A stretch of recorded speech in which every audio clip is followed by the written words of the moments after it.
फिल्मी कहानियाँ चैनल में आज हम यहाँ पे चर्चा करेंगे महान अभिनेता सत्येन कप्पू। सत्येन कप्पू दोस्तों, इनकी मौत का कारण जानकर आप भी चौंक जाएंगे। किस तरह से इनकी मौत हुई थी, किस तरह से ये फिल्मों में आए थे और किस तरह से इनका जीवन का सफ़र रहा था।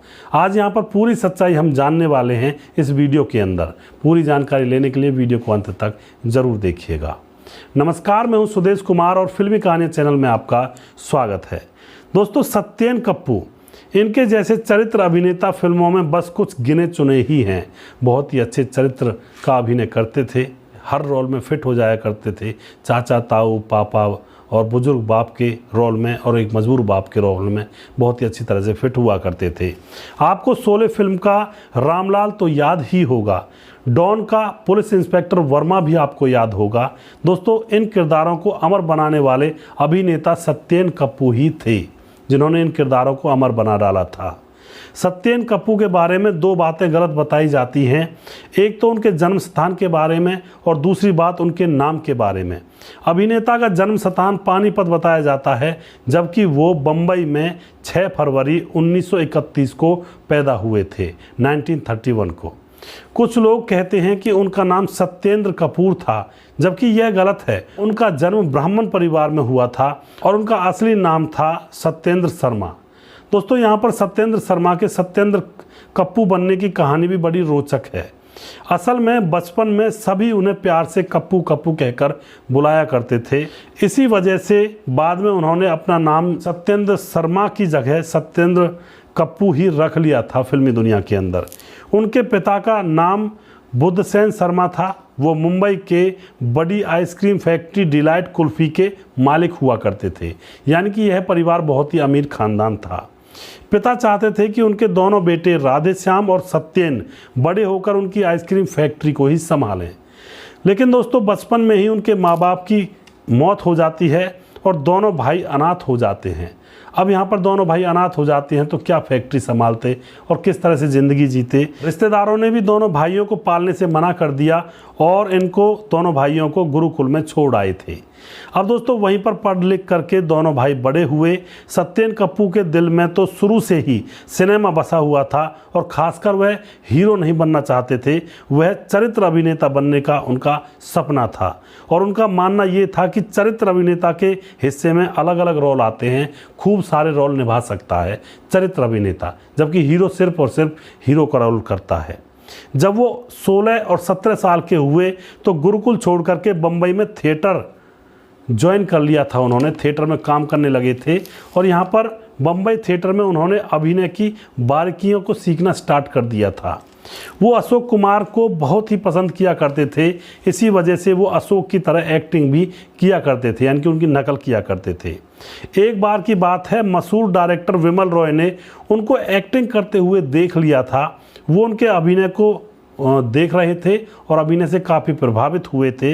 विमल रॉय ने उनको 1961 में आई फिल्म काबुलीवाला में ब्रेक दे दिया था। और दोस्तों, यहाँ पर अपनी पहली फिल्म में ज़बरदस्त एक्टिंग करके सत्येन ने अपनी पहचान ज़बरदस्त तरीके से बनाई थी। पहली फिल्म से इतनी दमदार एंट्री की थी इन्होंने। इसके बाद तो उन्होंने एक से बढ़कर एक फिल्मों में अलग अलग किरदार बखूबी निभाए। और दोस्तों, यहाँ पर खिलौना फिल्म में पब्लिक प्रोसिक्यूटर, कटी पतंग फिल्म में डॉक्टर काशीनाथ, रखवाला फिल्म आई, बलिदान, जंजीर और डॉन फिल्म में पुलिस अफसर के रोल और खोटे सिक्के में जज बनते हुए नजर आए थे। इतने सारे रोल इन्होंने कर डाले थे और लोगों के दिलों में इनकी पहचान बन चुकी थी। और दोस्तों, यहाँ पर अब मजदूर पिता, डॉक्टर, अंकल के रोल तो मानो इनके लिए ही बने होते थे। 70 और 80 के दशक में वो सबके दिलों में राज किया करते थे और घर घर तक उनकी पहचान बन गई थी। फिल्म चमेली की शादी में उनका भजन दास का रोल तो लोगों को आज तक भी याद है, आज भी लोग उसको भूले नहीं हैं। अब यहाँ पर निजी ज़िंदगी की चर्चा कर लेते हैं इनके बारे में। कैलाशवती नाम की लड़की से इनकी अरेंज मैरिज हुई थी और इनकी 8 दिसंबर 1951 को इनकी शादी हुई थी। 4 बेटियां हैं इनकी, उमा, दीप्ति, विनीता, तृप्ति। और जो तृप्ति है वह मशहूर राइटर है जो टेलीविज़न के लिए डायलॉग लिखा करती है फिलहाल। दोस्तों यहाँ पर इनके अंत के बारे में अब चर्चा करते हैं। तो इनका अंत भी बड़ा बीमारियों से लड़ते लड़ते दर्द भरा अंत हुआ था। कम उम्र में ही इनको हाई डायबिटीज़ की बीमारी ने घेर लिया था। हाई शुगर की वजह से खाना पीना भी इनका मुश्किल हो चुका था, बिल्कुल बुरी ज़िंदगी हो गई थी। दोस्तों उसके बाद क्या होता है, इनको अब धीरे धीरे जब दवाइयाँ ज़्यादा खाते हैं तो हाई ब्लड प्रेशर की बीमारी ने भी इनको घेर लिया और अब दवाइयों की मात्रा और ज़्यादा हो जाती है। तो अब यहाँ पर क्या होता है दोस्तों, दोनों बीमारियों की वजह से अब इनको दिल की बीमारी ने भी घेर लिया था। और 27 अक्टूबर 2007 को घर में ही यह करीब 4-4:30 बजे का समय था, आराम से बैठे हुए थे और फिर इनके सीने में एक बहुत ज़ोर का दर्द उठता है और इसके जो घर वाले होते हैं इनके, वो इनको एम्बुलेंस में बिठाकर ले जाते हैं हॉस्पिटल। और रास्ते में इनको एक और दिल का दौरा पड़ता है और हॉस्पिटल जाकर डॉक्टर बताते हैं कि इनकी मौत तो रास्ते में ही हो चुकी है। दोस्तों उसके बाद कहानी का अंत हो जाता है एक अच्छे किरदार और एक अच्छे अभिनेता का। यहाँ पर लोग न जाने कितने आते हैं और कितने यहाँ से जाते हैं। दोस्तों कोई लोगों के चेहरों पर मुस्कान लाकर जाता है, कोई किसी काम को करके जाता है, कोई कामयाबी की बुलंदियों को छूकर जाता है, लेकिन अंत समय सबका एक सा ही होता है, इसी मिट्टी में सबको खाक हो जाना होता है।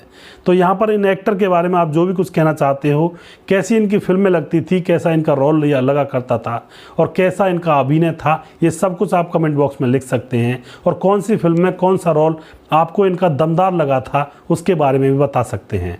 और दोस्तों हमारा यह प्रोग्राम आपको कैसा लगता है इसके बारे में भी आप कमेंट बॉक्स में लिख सकते हैं, जिससे कि हम भी प्रोत्साहित हों और ऐसे प्रोग्राम बना करके आगे भी लाते रहें।